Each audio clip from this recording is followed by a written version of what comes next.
सभी सहयोगियों के साथ आप सभी का हृदय से स्वागत करता हूं।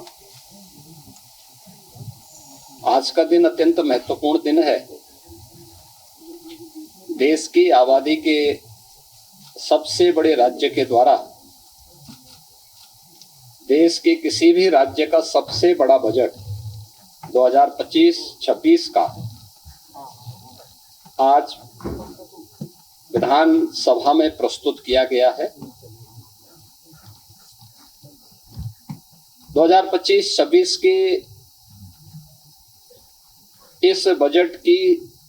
कुछ महत्वपूर्ण बातें जो हाइलाइट्स हैं वो क्या हैं, उनके बारे में ही मैं अवगत कराने के लिए यहाँ पर आपके बीच में आया हूँ। आप में से सभी और या ज़्यादातर मीडिया से जुड़े हुए बंधुओं ने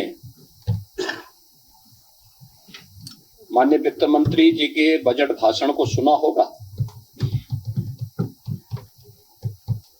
बहुत सारी बातें ऐसी होती हैं जो मतवार नहीं हो पाती हैं, लेकिन उनका उल्लेख या तो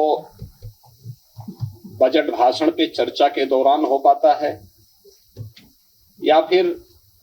उनका उल्लेख हम लोग इन सभी प्रकार की विशेष प्रेस वार्ता के माध्यम से ही कर पाते हैं। और इसलिए आवश्यक हो जाता है कि उस ओर भी आप सभी का ध्यान आकर्षित हो सके, जिससे जनता जनार्दन तक उन बातों को हम पहुंचा सकें जिसके लिए जनता जनार्दन बड़ी उत्सुकता के साथ प्रतीक्षा करती है। मैं जब 2025-26 का उत्तर प्रदेश का यह बजट आज विधानसभा में प्रस्तुत किया गया है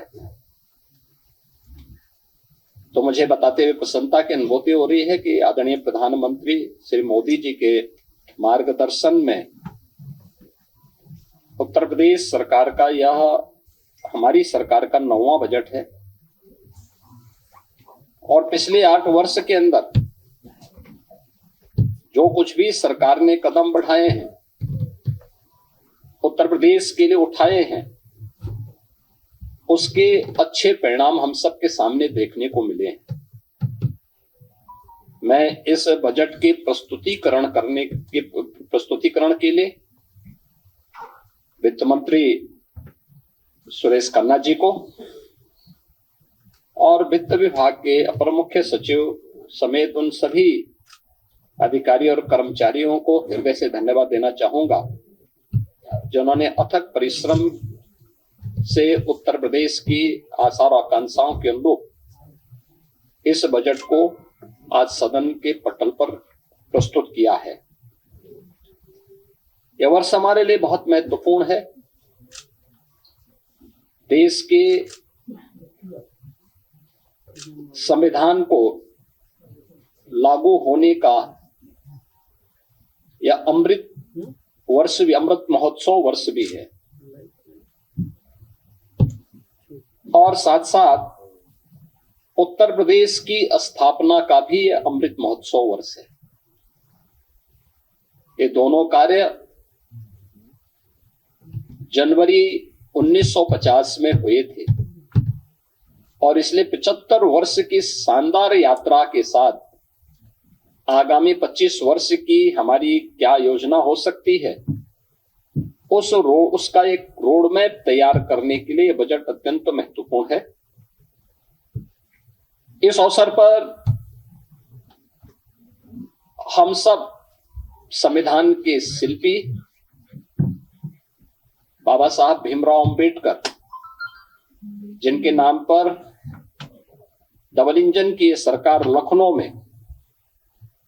बाबा साहब भीमराव अंबेडकर स्मारक और सांस्कृतिक केंद्र की स्थापना कर रही है, संविधान के 75 वर्ष की इस यात्रा के लिए उन्हें विनम्र श्रद्धांजलि अर्पित करता हूं और एक केंद्र बहुत शीघ्र बाबा साहब भीमराव अंबेडकर के विचारों का एक केंद्र बनकर के संविधान की मूल भावनाओं के अनुरूप वंचितों को वरीयता देने के क्रम को तत्परता के साथ आगे बढ़ाएगी। यह एक नया माध्यम होगा और इसी को थीम में रख करके हमने 2025-26 का अपना बजट प्रस्तुत किया है। मुझे बताते हुए प्रसन्नता है कि पिछले जो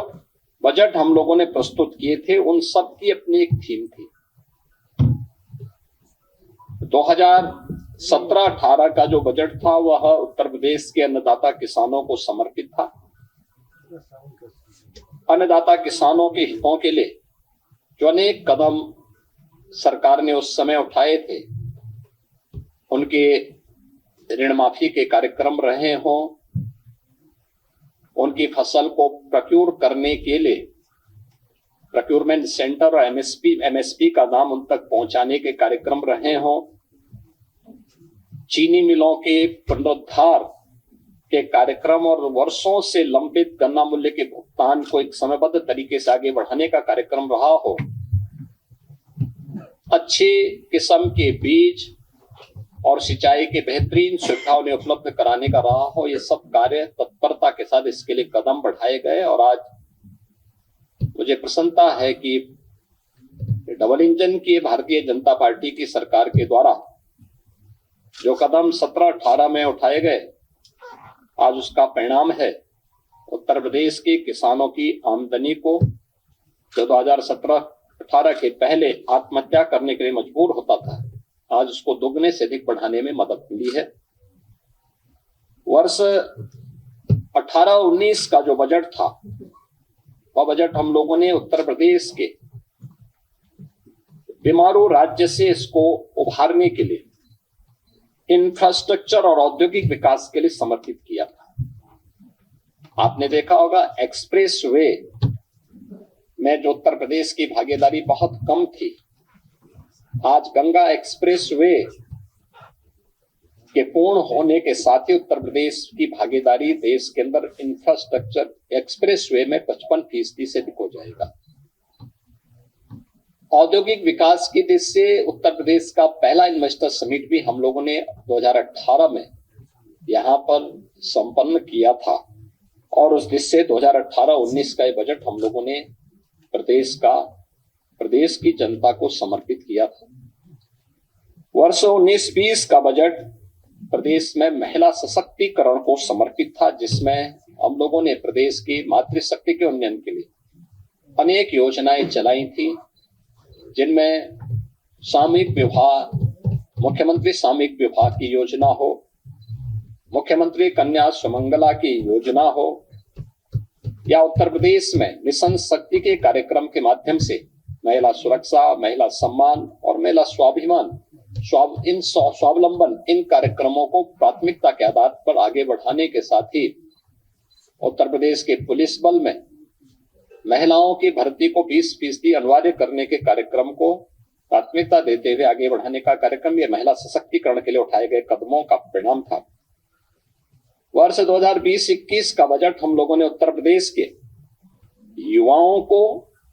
और उनके लिए अधिक से अधिक एम्प्लॉयमेंट बढ़ाने के लिए समर्पित किया था और इसमें 2 करोड़ युवाओं को टैबलेट और स्मार्टफोन के माध्यम से तकनीकी दृष्टि से सक्षम बनाने के कार्यक्रम को आगे बढ़ाने, अनेक अन्य कार्यक्रमों को इस दृष्टि से हम लोगों ने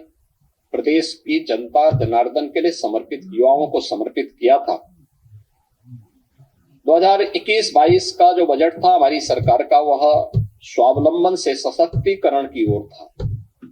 एमएसएमई की योजनाओं के माध्यम से प्रदेश के परंपरागत जो उत्पाद थे उनको प्राथमिकता देते हुए